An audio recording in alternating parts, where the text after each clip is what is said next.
diving into Jane Austen's Pride and Prejudice today. Should be fun. We're going to really get into those big themes, societal expectations, first impressions, all that, and of course, how relationships can completely transform. All based on what you sent us, by the way. So just a quick reminder of who's who. We've got Elizabeth Bennet, super sharp, independent. And of course, Mr. Darcy. Bit of a mystery, right? Exactly. And then there's Jane, her sister. Totally lovely. And we can't forget... Mr. Bingley. Always gotta love Mr. Bingley. Right, the charmer. And the thing is, they're all thrown together in this world where, well, if you're a single guy with a fortune... You better be looking for a wife, at least according to everyone else. It's like the rule of the land. Austen nails it right from the start. It is a truth universally acknowledged that a single man in possession of a good fortune must be in want of a wife. I mean, come on, that's classic Austen. But it's so much more than just a witty opening line, No, absolutely. Think about Mrs. Bennet, right? She's obsessed with marrying off her daughters, which, yeah, can be funny. But there's a real edge to it. It's like Austen is holding up a mirror to the anxieties of the time. It's almost like a survival tactic, isn't it? Totally. For women, it wasn't just about romance. It was financial security, social standing. Everything depended on landing the right husband. Makes Elizabeth's rebellious streak even more interesting then. Like when she refuses to dance with Darcy, even tells her mom she'll never dance with him. Right. And it's not just about Darcy specifically, is it? No, it's bigger than that. She's rejecting the whole system, the pressure to just accept any old rich guy, because it's what's expected. You can really see Austen celebrating Elizabeth's intelligence and independence there, which I'm sure resonates with a reader like you. It's what makes her such a great character. And Pride and Prejudice is all about how quickly we judge. Like with Darcy, handsome, wealthy, well-connected, but he's a little reserved, so... Everyone assumes he's arrogant, which plays right into Elizabeth's dislike of him. Totally. She's seeing him through this lens of first impressions and all that societal gossip, of course. And then enters Mr. Wickham. Oh, Mr. Wickham. Charming, charismatic, with a sob story about how badly Darcy treated him. Of course, Elizabeth eats it up. I mean, he's almost too good to be true, right? He is too good to be true. He's a master manipulator. Wickham knows exactly how to play on those societal prejudices. And Elizabeth, she wants to believe the worst of Darcy, so she's... The perfect target. Exactly. It's classic Austen, showing us how vulnerable we are to those snap judgments, especially when they confirm what we already think. Everything changes, though, when Darcy writes that letter to Elizabeth. He lays it all out. Wickham's lies, his schemes, even trying to run off with Darcy's younger sister. Whoa. Talk about a plot twist. It's more than just him defending himself, though, isn't it? Way more. It reveals this whole other side of Darcy, this sense of honor, loyalty, things that go beyond that pride everyone sees. And the way Austen writes it, she gives those explanations weight. It's not just Wickham is a liar, it's specific details, evidence. Makes you wonder how different readers react to that letter. Some might think he's totally in the right. Others might find it controlling. Like, who is he to decide what's best for his sister? It really shows how much our own interpretations shape how we understand the story. But before we get into Elizabeth's growth and all that, what really stood out to you about those early interactions, I mean, the way Austen sets up these complex relationships right off the bat is just brilliant.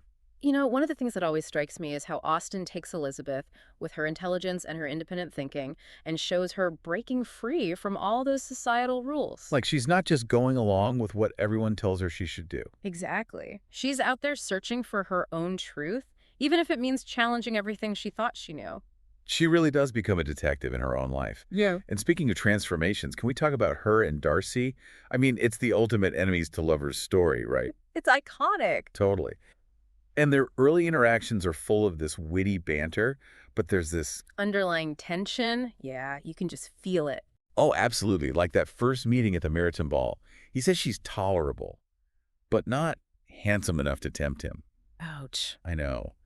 And of course, Elizabeth, being Elizabeth, doesn't let him get away with it. No way. She throws it right back at him. Their conversations are like so charged, so intellectually stimulating. It's almost like... they're pushing each other to think differently. Totally. And through those conversations, you can see this growing respect between them. It's subtle, It's not like... love at first sight. No, it's the slow burn. They're recognizing each other's wit, their intelligence. It's... a real meeting of minds. Yeah. And in the end... their relationship completely defies those rigid societal expectations. It's not about status or convenience. It's... a real connection. Right. And that's what makes it so compelling. Absolutely.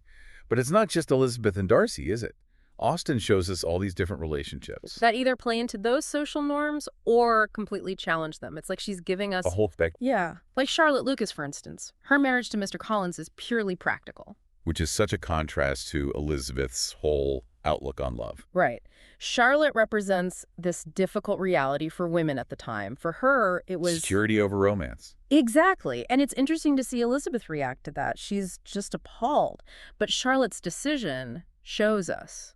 Just how limited women's options were, especially if they weren't. Financially independent, right? Yeah, tough choices. Then you have Jane and Bingley. Oh, they're like the ideal couple. So much affection, shared values. Totally. But even they face obstacles, don't they? Oh, yeah. Societal pressure, interference from others. I mean, Caroline Bingley, Oh, she's a piece of work. determined to keep them apart. She wants her brother to marry into a more, prestigious family. It's like, Austen is showing us how those external forces can mess up even the most genuine love stories. exactly. And it's all happening while Elizabeth and Darcy are having their own drama. It's just brilliant how Austen weaves it all together. It really is. You've got Charlotte's practicality, Jane's genuine affection, and then Elizabeth and Darcy with their... Fiery, unconventional thing. It really makes you think about what's truly important in a relationship, right? Is it about what society says? About money? Something more. It's deep, and Austen doesn't give us any easy answers. Which is what makes it so thought-provoking. So I'm curious, which of those relationships stood out to you and why? It's really amazing how Austen lays out all these different approaches to love and marriage, isn't it? Yeah, it makes you think about your own priorities, right? Like what matters most, not just to you, but... In the world you live in, it's like Austen is saying, hey, look around. What are you buying into? And she doesn't make it easy, does she? There's no simple answer. Nope, not at all.